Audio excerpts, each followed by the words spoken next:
السلام علیکم ورحمۃ اللہ وبرکاتہ۔ ان الحمد للہ وحدہ والصلاة والسلام علی من لا نبی بعدہ وعلی آلہ وازواجہ وصحبہ ومن والہ وبعد۔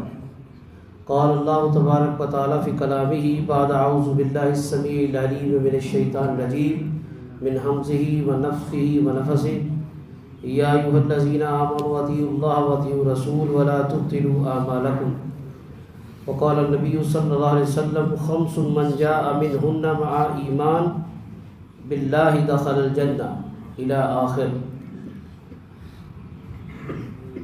نبی مکرم صلی اللہ علیہ وآلہ وسلم نے ایک موقع پر ارشاد فرمایا، ابو درداء رضی اللہ تعالیٰ عنہ حدیث کے راوی ہیں، خمس من جاء منہن مع ایمان باللہ دخل الجنہ۔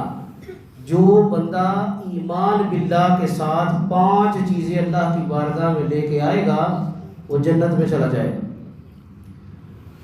اکثر ہم لوگ یہ رمضان میں حدیث سنتے ہیں، من صام رمضان ایمانا و احتسابا غفر له ما تقدم من ذنبہ۔ جو ایمان اور احتساب کے ساتھ رمضان کے روزے رکھتا ہے اللہ اس کے گناہ معاف کر دیتے ہیں۔ من قام رمضان ایمانا و احتسابا غفر له ما تقدم من ذنبہ۔ جو ایمان اور احتساب کے ساتھ رمضان کا قیام کرتا ہے اللہ اس کے گناہ معاف کر دیتے ہیں۔ من قام لیلۃ القدر ایمانا و احتسابا غفر له ما تقدم من ذنبہ۔ جو لیلۃ القدر کا قیام کرتا ہے ایمان اور احتساب کے ساتھ اللہ اس کے گناہ معاف کر دیتے ہیں۔ صحیح بخاری کے اندر حدیث ہے، نبی رحمت صلی اللہ علیہ وسلم نے فرمایا، جو شخص اپنے آپ کو شرک سے بچا لیتا ہے وَلَمْ يَلْبَسُوا بِالْإِيمَانِ الشِّرْكَ، کہ جس نے اپنے ایمان کو شرک کے لپیٹے سے بچا لیا۔ لباس کا لفظ آپ نے سن رکھا ہے نا، اردو میں کہتے ہیں، کس کو کہتے ہیں؟ وہ کپڑا، وہ جز جو انسان کے جسم کو ڈھانپتا ہے، اوڑھتا ہے۔ جس نے اپنے ایمان کو شرک سے محفوظ کر لیا اس کے لیے کفارہ ہے کیا چیزیں؟ صلاۃ الخمس، 5 نمازیں، والجمعۃ الی جمعۃ، ایک جمعہ سے دوسرا جمعہ، والرمضان الی رمضان، ایک رمضان سے دوسرا رمضان۔ یعنی یہ جتنی بھی گناہوں کی کفارے کی نصیحتیں ہیں، بشارتیں ہیں، کس کے لیے ہیں؟ جس نے اپنے ایمان کو شرک سے بچایا۔ اور اس حدیث میں بھی رسول اللہ صلی اللہ علیہ وسلم نے یہی تاکید فرمائی ہے، جو شرک سے بچتا ہوا ایمان کی حالت میں اللہ کی بارگاہ میں پیش ہوگا اور اس کے پاس یہ 5 چیزیں ہوں گی داخل الجنہ۔ وہ 5 چیزیں کیا ہیں؟ من حافظ علی الصلوات الخمس علی وضوئہن و رکوعہن و سجودہن، کہ وہ 5 نمازوں کی حفاظت کرے۔ مجھے اور آپ کو پتہ ہے اللہ کی توفیق سے اللہ نے ہمیں یہ فہم دیا ہے کہ دن رات میں اللہ نے ہم پر 5 نمازیں فرض کی ہیں، فجر، ظہر، عصر، مغرب، عشاء۔ فجر کی 2 رکعت، ظہر کی 4، عصر کی 4، مغرب کی 3 اور عشاء کی 4۔ یہ کل ملا کے 17 فرض رکعت بنتی ہیں۔ ان کے علاوہ جتنی بھی عبادات ہیں نماز سے متعلقہ وہ سنت ہیں، آپ اس کو نوافل کہہ لیں، سنت موقدہ کہہ دیں، غیر موقدہ کہہ دیں، یہ ساری نفلی عبادتیں۔ فرائض یہ 7 ہیں اور ہمیں اتنا ہی پتہ ہے کہ یہ 5 نمازیں فرض ہیں اور یہ فرض 17 رکعتیں ہیں، لیکن ان کی حفاظت بھی کرنی ہے۔ حفاظت کس طرح کرنی ہے؟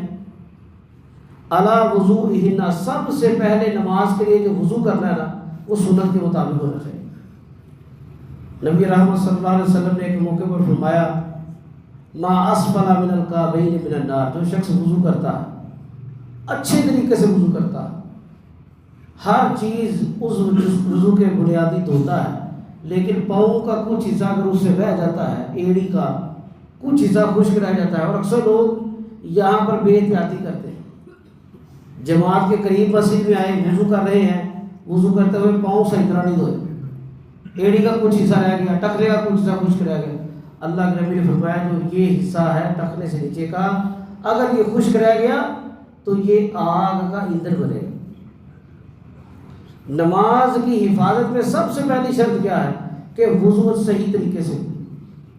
اور ایک حدیث میں اللہ کے رسول نے فرمایا جو بندہ احسن الوضو کرتا ہے, صحیح وضو کرتا ہے, ٹہر کے تمام اعضاء کو اچھی طرح دھوتا ہے, پھر 2 رکعت نماز ادا کرتا ہے اور ان رکعات میں اس کا خیال ادھر ادھر نہیں بھٹکتا, اپنے بیوی بچے, اپنے کاروبار, اپنے لین دین, اپنے قرض, اپنے منافع کی طرف نہیں اس کا ذہن جاتا, اللہ کے ساتھ خلوص نیت کے ساتھ وہ 2 رکعت ادا کرتا ہے, اللہ اس کے سارے گناہ معاف کرتا ہے. یہ اجر بھی ہے. اور اگر اس وضو میں بے احتیاطی کی تو عذاب بھی, اور اگلی نمازیں بھی جاتی نہیں. اس کے بعد فرمایا وَرُكُوعِهِنَّ وَسُجُودِهِنَّ, نماز کے اندر سب سے بڑی 2 غلطیاں جو کی جاتی ہیں, عملی غلطیاں, نماز تکبیر تحریمہ سے لے کے تشہد تک جو 2 بڑی غلطیاں ہیں وہ رکوع اور سجود کے اندر بے احتیاطی. اور یہی اللہ کے رسول نے فرمایا جس طرح وضو کی حفاظت کرنی ہے اسی طرح اپنے رکوع کی بھی اور سجدوں کی بھی حفاظت کرنی ہے. حفاظت کس طرح کرنی ہے؟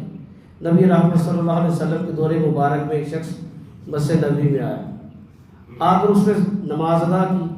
نماز ادا کر کے نبی رحمت صلی اللہ علیہ وسلم کے پاس آ کر سلام عرض کی. اللہ کے نبی علیہ السلام نے فرمایا ارجع فإنک لم تصلی, واپس لوٹ جا, تو نے نماز نہیں پڑھی. آج ہمارے اندر پتہ نہیں یہ کیسے سوچ بیٹھ گئی ہے, چلو نماز تو پڑھتا ہے نا, جس طرح کی مرضی پڑھتا ہے, نماز تو پڑھتا ہے نا, مسجد کی طرف تو آیا نا. اللہ کے نبی نہیں جانتے تھے کہ میرا صحابی مسجد میں آیا, میرا صحابی نماز پڑھا ہے, چلو اس کو بعد میں تربیت کر دیتا ہوں. یہ نماز کا جز ہے. اگر آپ کو اللہ نے نماز کے مسائل کا فہم دیا ہے تو اپنے بھائیوں کی, اپنے نمازیوں کی آسان طریقے سے اصلاح کیا کریں. کیوں؟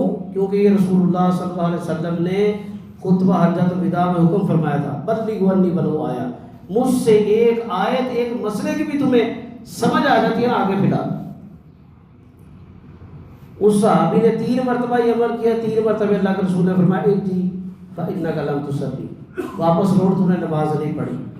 تو اس نے پھر عرض کیا اللہ کے رسول کیف اصلی, مجھے سکھائیے میں کیسے نماز پڑھوں. آپ نے فرمایا جب تو نماز کے لیے کھڑا ہو تو قیام کے لیے کھڑا ہو, تجھے اندر پوری سکونت اور وقار ہونا چاہیے. رکوع میں جائے تو پورا وقت دے, رکوع سے اٹھے قیام کرے تو سکونت کے ساتھ. یہ نہیں ہے کہ رکوع سے کھڑے ہوئے فوری طور پر سجدے میں گر گئے, سجدے سے اٹھے ہیں پھر جلسے میں بیٹھ گئے, پھر جلسے سے فوری طور پہ جلسے. اور نبی علیہ السلام نے اس کو فرمایا یہ کوے کی طرح ٹھونکے مارنا جو ہے نا یہ نماز کی چوری ہے, اور بدترین چور وہ ہے جو نماز کا چور ہے. یعنی دنیا کا مال چوری کرنے والا, کسی یتیم مسکین بیوہ مجبور کے مال پہ ڈاکہ ڈالنے والا اللہ کی بارگاہ میں اتنا برا چور نہیں ہے جتنا برا وہ شخص ہے جو نماز کی چوری کرتا ہے, جو رکوع اور سجود کے ساتھ اندر صحیح اہتمام نہیں کرتا, خشوع کے ساتھ نہیں کرتا. آگے اللہ کے رسول فرماتے ہیں وَأَدَّ الزَّكَاةَ عَلَىٰ أَمْوَالِهِ طَيِّبَةً بِهَا نَفْسُ, کہ اپنے مال کی زکوٰۃ ادا کر تاکہ تو اور تیرا مال پاک ہو سکے. ہم یہ زکوٰۃ ادا کرتے ہیں.